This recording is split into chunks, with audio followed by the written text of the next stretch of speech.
we're out here at Rafa's garage. Today we're working on the Corolla. Car is not starting.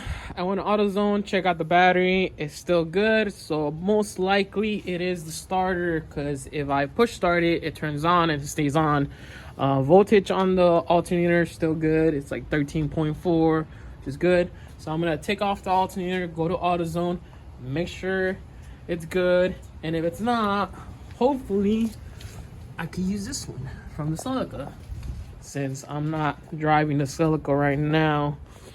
So it's fairly easy. It's 2 bolts, which I'm gonna show you. There's a bolt right there, just 14, and then there's another bolt right here, which is another 14.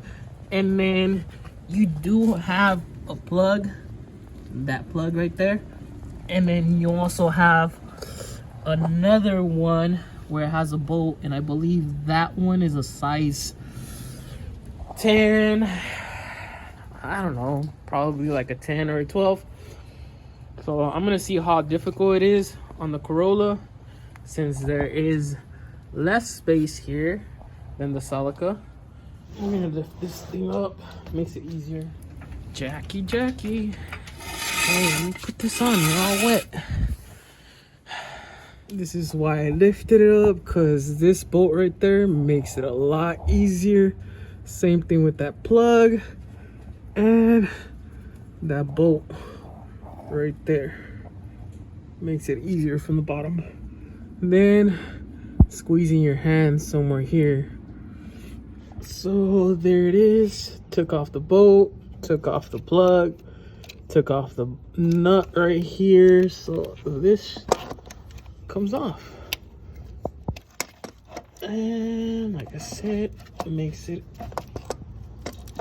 easier when it's lifted coming from the bottom. So there it is, it's out. That one's OEM, Toyota Denso, and this one's aftermarket. And it looked different because it goes like this.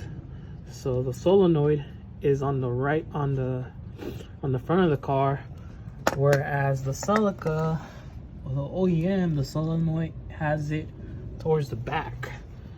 So they are different, but maybe just because this is aftermarket. I'm gonna find out. I'm gonna go to AutoZone real quick, make sure this works, and seeing if that one would work.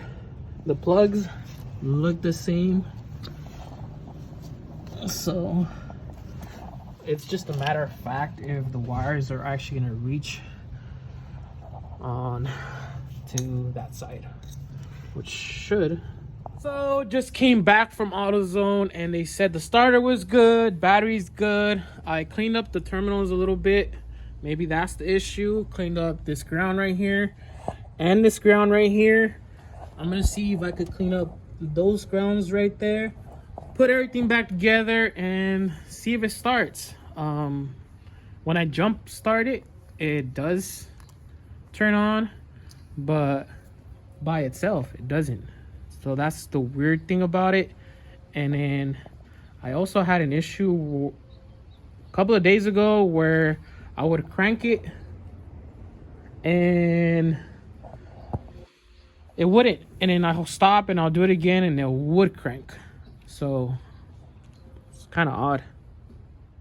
So it looks like that ground problem, that's what it was. Starts off real fine, but sometimes it does do that little click. Trying to get it, you see?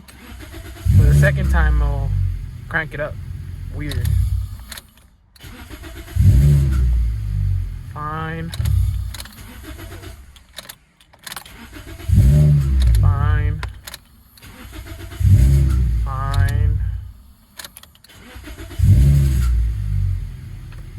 It looks like it was a ground, and I'm still thinking I'm still having a bad ground there. I didn't like the way it was set up.